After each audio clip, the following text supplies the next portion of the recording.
What's up, everybody? Yamez here with Allen Metal Forge. I know I didn't get a video out last week, and I haven't really had time to set aside for a forging video this week.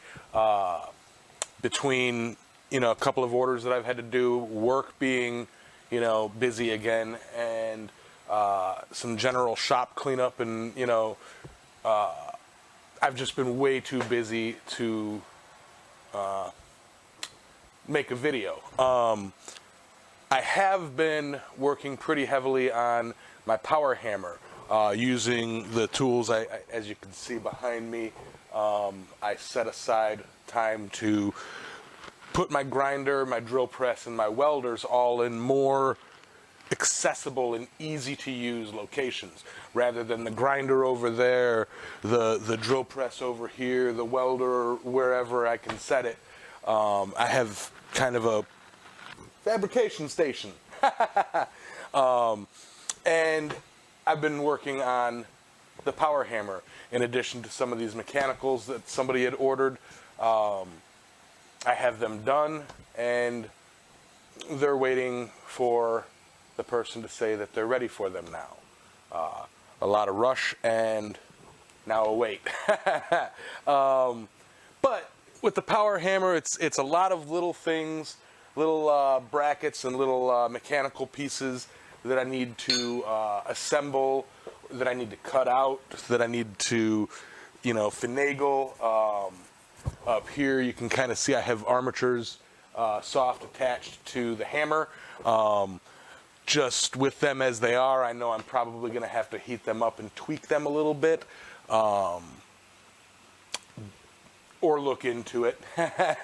But little things like that. I am moving pretty far ahead. I've only got one or two more major things, really minor things for assembly, and then it's just a ton of little details, extra supports, the treadle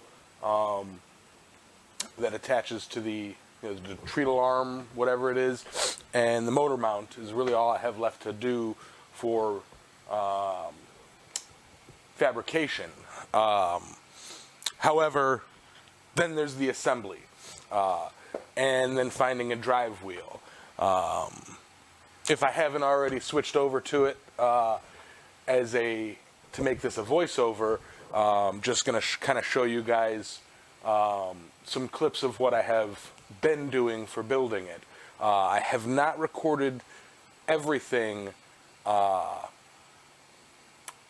during the build for a couple reasons. Main reason is I've forgotten the camera at certain things, at certain times, or I've brought the stuff over to Scott's and, kind of worked on it for, in the back of his shop real quick. And I didn't feel it was, time efficient to set up a camera and, get shots of every single detail. But also, in addition to that, this isn't a how-to. These are paid plans that I have purchased from Clay Spencer, and I will try and leave a link in the description as to how you can get these plans. They're $15, and once you get a hang of how he drew them, or if you have an engineer's mind, they're pretty straightforward to follow. And nothing in the project is excessively expensive for what it is. The anvil, obviously, as a huge chunk of steel, is going to be a hefty sum unless you can find a scrapyard willing to cut a deal for it with you. Now, various other things that kind of need to be purchased, can't be fabricated. Things like the guide spacers they're like little high resistant, wear resistant plastic sheeting that goes between the hammer and the hammer casing. Things like, the tire. You can't, you have to find and source a tire, a rim. Things like that. But in general, you know, you can pretty much scrounge and scrap almost everything for this project. However, there's not very much room for replacement. If it calls for a half-inch plate, use a half-inch plate. If it calls for a 2-inch wide thingamabob, use a 2-inch wide thingamabob. Every dimension, I will say, every dimension of this thing correlates with other dimensions on it. So where if you change one thing, you've got to go through and see how that change affects everything else. That's really kind of what's been taking me so long with it, is a few of the things I made a little bit bigger because that's what I had available to me. So I had to beef everything else up. You know, it's all in all been a fun build, and this video here is just going to be how far I've come along. But yeah, I really hope to see this thing working. I really hope to see this thing, you know, finished, so that I can both use it and put it back where it belongs. You know, so that it is out of my way. As you guys have known, over the past several months, it has been kind of a centerpiece in my shop.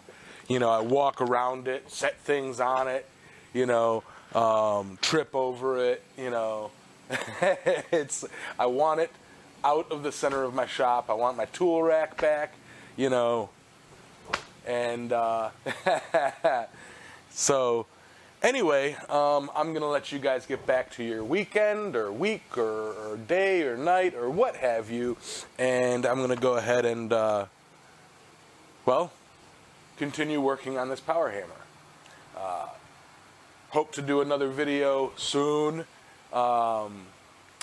showing the startup for it and all that fun stuff.